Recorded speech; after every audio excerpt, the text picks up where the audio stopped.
It happened during an ordinary phone call on a Wednesday afternoon. Ethan was mid-sentence, explaining something to a colleague about a project timeline, when he heard himself speak and felt, for the first time in 32 years, completely disconnected from the voice producing the words. The voice was confident, measured, articulate in the specific way that people who have spent years in professional environments become articulate, with the cadences and the emphasis and the particular rhythm of someone who knows how to be heard. He recognized it immediately. He just didn't recognize it as his. His colleague asked if everything was all right. Ethan said yes, apologized for the pause, finished the sentence, and ended the call with the efficient warmth he was known for. Then he sat at his desk for 11 minutes without moving. He told himself it was fatigue, the kind of minor dissociation that busy people experience without consequence. He believed this with the practiced confidence of someone who has spent years providing himself with reasonable explanations. But that wasn't what disturbed him. What disturbed him was that the explanation arrived before he had finished forming the question. Automatic, practiced, already calibrated to minimize the amount of time he spent sitting with something he couldn't immediately categorize. He filed it away and went back to work. He would remember that moment very differently 3 weeks later. The following morning, he was presenting a quarterly summary when he noticed himself predict the next sentence before he said it. Not in the way of someone who is prepared, in the way of someone reading from a script so well rehearsed they no longer need to look at the page. He finished the presentation without interruption. 3 colleagues told him it was one of the clearest summaries they had heard him give. He thanked them and said nothing else. That should have been the end of it. Instead, he spent the elevator ride down wondering when exactly he had learned to do that, and whether the learning had been a decision or simply something that had happened to him over time without requiring his permission. He first noticed Sasha in the margin of a different conversation. She was standing near the window at a team briefing, not speaking, not performing the ordinary social labor of appearing engaged, just listening with a quality of attention that made the people around her seem slightly louder than they needed to be. He didn't think much of it at the time.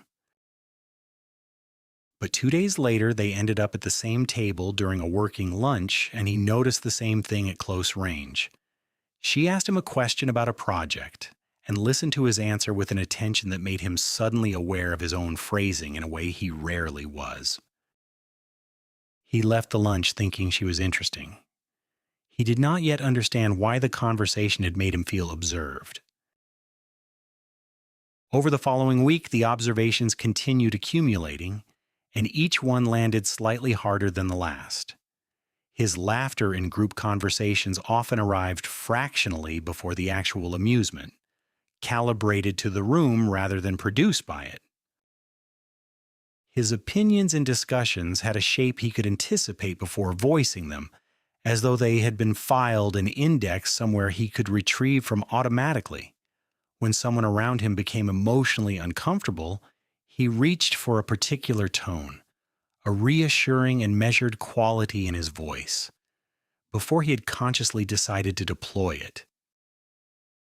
None of this was dishonest in any simple sense. He was not lying. But the automaticity of it had begun to feel like something more than competence. At a dinner with friends on a Friday evening, he spent 40 minutes tracking the gap between what he felt and what he expressed. Not a wide gap, just a consistent and slight delay, a small adjustment made before each thing he said reached the air. He drove home wondering when the adjustment had started. The stranger discovery came afterward. 3 days later, his company shared a recorded presentation he had given 2 years earlier, compiled for an internal archive. He watched 4 minutes of it before stopping. The person on the screen was confident, articulate, and completely at ease. The delivery was good. The content was sound. The audience in the recording responded well, and Ethan sat watching it with the specific discomfort of looking at a photograph in which you cannot find yourself, because the face is familiar but the expression is not. He listened to himself from 2 years ago and could not identify a single sentence that sounded like something he would have said if nobody had been in the room. Not because anything was false, because everything was optimized. He closed the recording and did not open it again. But the important part was not what he saw in the recording.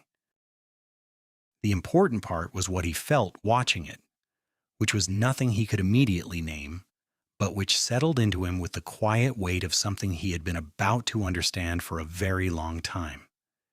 He reached backward into memory and found things he had not examined in years.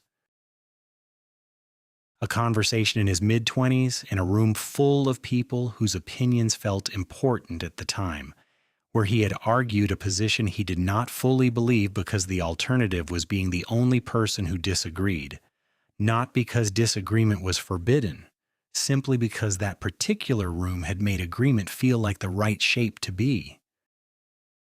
He had been so fluent at the time that he had not registered it as an adjustment. He registered it now. Another memory, a family dinner from his teenage years, a moment where he had said something honest and watched the faces around the table absorb it, and then carefully rearrange themselves into expressions that communicated without a single word that what he had said was something they wished he hadn't. He could not remember what he had said. He remembered the expressions. And he remembered that afterward, for a long time, he had been more careful. He was having coffee with Sasha when the question arrived. They had been discussing something adjacent to identity, a podcast she had listened to, a study about social performance, and Ethan had been articulate about it in the way he was articulate about most things. Sasha looked at him for a moment, and then asked very simply whether he had ever considered how he would speak if he had grown up somewhere that had expected nothing particular from him. Not a version of himself with fewer skills or less intelligence, just a version who had never learned very early what it sounded like to be worth listening to. Ethan said something intelligent in response.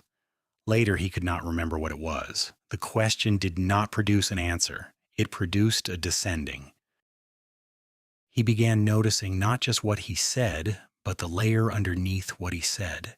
The set of unexamined calculations that preceded each sentence, the awareness of who was in the room and what they expected, and what register of Ethan would be most effectively received. It was not cynical. It had never been cynical.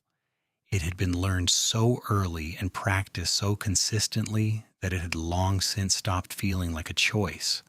That was the part he found most difficult to sit with. Not that it had happened, but that it had happened so completely that he had never once noticed it happening. On a Sunday evening, Ethan turned off his phone and sat in his apartment in deliberate silence. No music, no television, no open laptop. He sat for perhaps 20 minutes without doing anything. Then he began to speak, not to anyone, not for any purpose. The first several minutes were uncomfortable in a way he had not anticipated. The words that came out sounded exactly like the words he produced in professional contexts, which was disorienting, because there was no professional context here, no audience, no register to calibrate to. He was apparently so practiced at speaking for other people that he did it automatically even when no other people were present. He kept going. He talked about the phone call, about the 11 minutes at the desk afterward, about the recording and the 4 minutes he had watched before closing it. He talked about the dinner and the gap between what he felt and what he said. He talked about Sasha's question and the fact that he still had not answered it. And then something shifted, not dramatically. There was no moment of sudden clarity, just a sentence that came out differently. Quieter than the others, slower, without the particular shape he had learned to give his sentences when they were meant for someone. He stopped when he heard it. He did not know what it meant. But it had arrived without calculation, without an audience in mind, without the small adjustment he had been making so automatically for so long that he had stopped knowing he was making it. He sat with it for a while. He did not speak again that evening. He did not come to any conclusion about himself that night, or in the days that followed. What he came to was something more like a question he had not previously been willing to ask, not who he was, but how much of who he was had been built in response to rooms he had been inside, expectations he had absorbed, versions of himself that had been received well enough that he had stopped looking for other versions. He began paying attention in a different way. Not with anxiety, but with the specific quality of attention that belongs to someone who has discovered that a room they thought they knew completely has a door they have never noticed before. He did not know what was on the other side of it. He suspected, sitting in the quiet of his apartment with no devices and no audience, and the memory of one sentence that had arrived without being prepared, that what was on the other side was not something new. It was something that had simply been waiting. Sometimes the hardest voice to recognize is the one that has been waiting beneath everyone else's expectations,